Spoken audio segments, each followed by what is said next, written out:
시청자 여러분 안녕하십니까?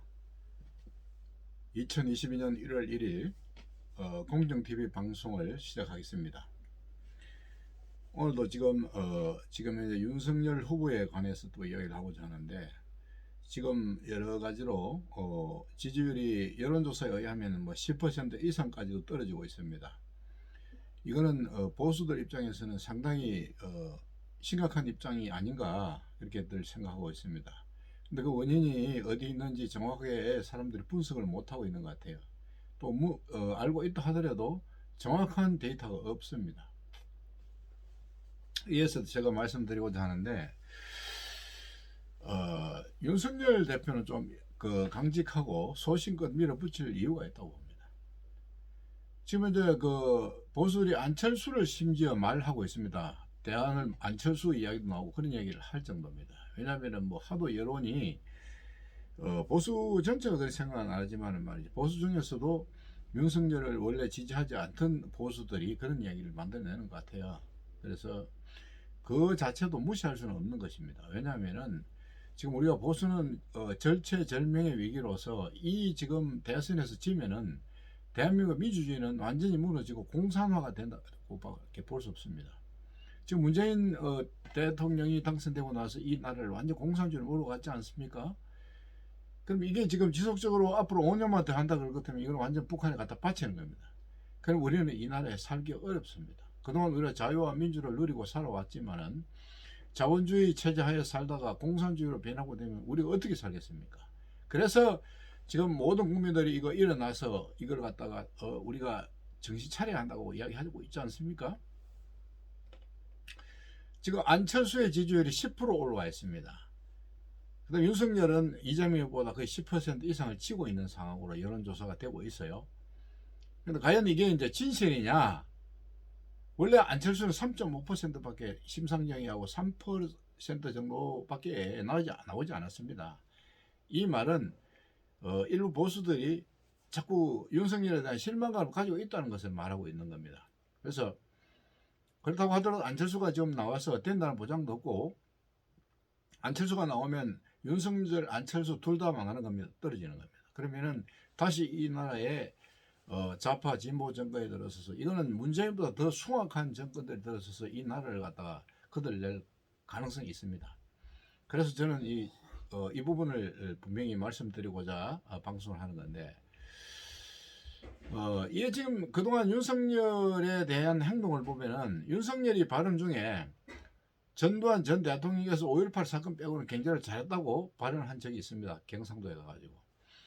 그랬더니 아주 그냥 더불어민주당과 진보 좌파들이 벌떼같이 일어나가지고 5.18 세력들이 말이지 사과하라고. 그게 어떻게 사과할 일입니까? 또 성실하게 윤석열이 사과했습니다. 뭐 사과할 일입니까? 이런데 소신을 없다는 소리를 그때부터 시작했던 겁니다. 또 이 내용을 자세히 훑어보면 이런 게 있어요. 윤석열이가 사과하라고 사과를 했을 때, 윤석열 발언했을 때, 때를 쓸 때는 지지율이 떨어졌어요. 윤석열 지지율이 약간 떨어지다가 또 사과를 한 발언이 나오면 또 약간 지지율이 올라가요. 근데 이거는 우리가 의심을 해볼 만한 대목이에요. 왜 그러냐?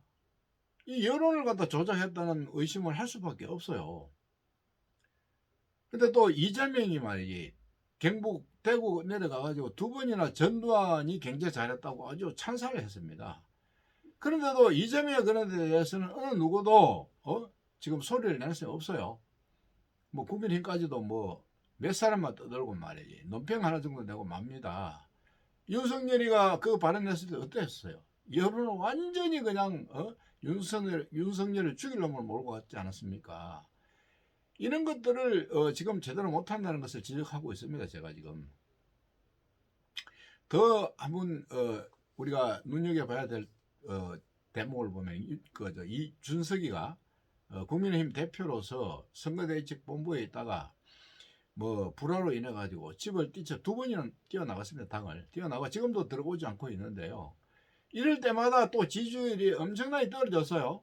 지난번에도 그랬고 두 번째 때는 이번에도 막 지금 10%까지 떨어지고 있는 상황입니다. 과연 그게 떨어질 상황인지는 제가 모르겠어요. 그런데 또 이준석이가 또 들어오면은 여론이 또 조금 올라가요. 지난번에 그랬지 않았습니까? 근데 이제 이준석이가 들어오면 또 젊은 층 뭐 여론이 올라가게 생각하고 그러는데 절대 그렇지 않습니다. 이준석이가 뭐 나갔다고 해서 들어왔다고 해서 그 기존 지지층이 들어오고 나가고 하지 않습니다. 그거는 절대 잘 모르는 사람들이 지금 여론 언론 플레이를 하고 있는 겁니다. 그래서 이 내용하고 이재명이가 하는 행동하고 윤석열이 행동하는 거 두 개를 봤을 때 여론이 들락날락하는 이 자체가 저는 합리적인 의심을 보면 조작이라고 의심이 갑니다. 지금 이 정권 자체를 믿을 수가 없습니다. 이 정권은 절대적으로 자기네들 불리한 수사 자체를 안 합니다. 고소고발이 들어가도. 이게 어떻게 법치국가입니까? 이거는 공산주의를 할 수 있는 거잖아요. 절대적인 독재 권력에서도 그렇지 않았습니다. 에? 이게 지금 이게 나라라고 할 수 있습니까? 그래서 이준석이가 어저께 내 방송했지만은 더불어민주당에 발목 잡혔다 그랬는데 실질적으로 더불어민주당 깊숙이 개입됐다는 여러 가지 말들이 나오고 있어요. 그래서 이준석은 지금 윤석열이 떨어뜨리는데 그 목적을 가지고 있다고 합니다. 그리고 윤석열이가 떨어지면 저한테 어떤 덕이 오느냐? 이 당을 이제 그러니까 더불어민주당에서 밀어주면 다음에 이제 대권 후보가 될 수 있다는 거죠. 뭐 이거 내가 이거 합리적인 의심으로 이야기하는 거지만은 여론조작 얼마든지 가능하다고 봅니다, 저는. 그래서 이준석이는 윤석열이 대통령 되는 거 절대 바라지 않습니다. 윤석열이 떨어지면 지금 다음에 차기 대권 주자라고 생각하고 있습니다. 그거는 저 생각이지 우리 국민들은 이준석이 절대로 뽑지 않을 겁니다. 여러분 그렇지 않겠습니까? 그런 망나니를 갖다가 어떻게 이미 이제 성상납 사건으로 이 사람은 정계에서 완전 사라질 위기에 처해 있기 때문에 더 이상 그런 정말로 오판을 하고 있다는 이거는 내가 지적하는 겁니다. 정말 우려하는 것은 여론 조작이나 선거 조작이 있을 가능성이라는 겁니다. 우리가 전혀 이걸 갖다 방심할 수가 없습니다. 지금 보수 국민의힘에는 다는 아닐 수 있겠지만 거의 민주당의 발목 잡혀 있다고 보면 될 거예요. 그럼 저들이 이들에 대한 모든 정보를 가지고 여차하면은 치명타를 줄 수 있는 그런 만발의 준비를 하고 있다는 겁니다. 어저께도 내가 말씀 약간 드렸습니다만, 그래서 이 대통령을 하려고 하는 사람들은 진짜 무엇보다도 도덕성이 흠결이 없어야 된다는 것을 강조를 해야 되는데, 지금 여론조사를 갖다가 이렇게 하는 그 내용을 보면은 좌파가 보통 보면은 40%를 봅니다. 그 다음에 우파가 한 60%를 봅니다. 그런데 이제 어떨 때 이제 그 좌파들도 정치를 잘 하면은 50%까지 올라가긴 해요. 왜냐하면 중도가 그걸로 가기 때문에. 그래서 그 사람 중도가 좌파 쪽으로 붙었을 때 거의 비동하게 49% 51% 1, 2% 차이로 선거가 지고, 또 이제 집권 세력이 조작질을 워낙 잘하다 보니까 조작을 한다 그럴 것 같으면은 또 그런 결과가 나올 수 있어요. 지금 이재명이가 40% 나왔다는 이 자체 여론조사를 보면은 아무리 생각해도 이해가 안 가는 부분입니다.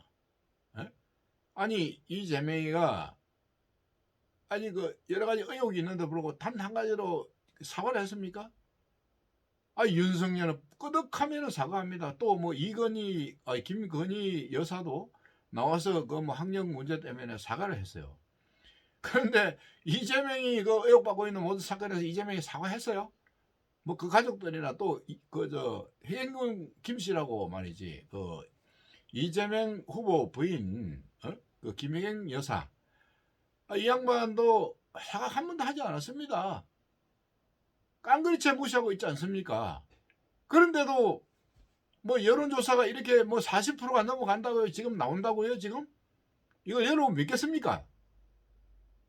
이거는 우리가 믿든 안 믿든 상관없지만은 우리가 조심해야 됩니다. 분명히 이들은 장난칠 가능성이 크다는 겁니다.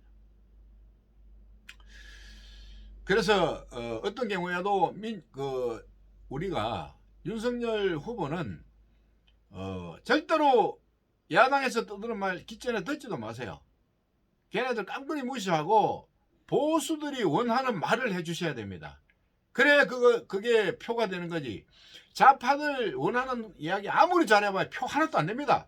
이걸 윤석열 후보는 꼭 기억해 하셔야 돼요. 에? 그리고 지금 윤석열 후보 주변에 있는 참모들 보면은 내가 볼 때는 전혀 현실 정치 읽지 못하는 사람들이 포진되어 있는 것 같아요. 가장 현실 정치를 잘 읽는 사람들은 지금 현재 정강훈 목사님이 잘 읽고 있고, 그 다음에 신혜식 유튜브 하는 신혜식 대표나 그 다음에 또 강용석 변호사가 아주 잘 읽고 있습니다. 이런 사람들 의견을 좀 듣고 지금 선거에 임하시면 참 좋을 것 같아요. 그러면 승리할 겁니다. 모든 학문의 결과는 학문의 결과와 연구의 결과는 논문으로 말해주는 겁니다. 논문 없이 아무리 자기가 그 분야에 잘 알고 있다 그런 얘기하는 것은 허울일 뿐입니다. 선거 후보는 후보 자신의 도덕성과 그에 지나온 과거가 그를 증명하는 겁니다. 그러면 그 사람들에서 어떤 잣대로 그 후보에 대한 잣대를 대야 되는 게 답은 나오지 않겠습니까?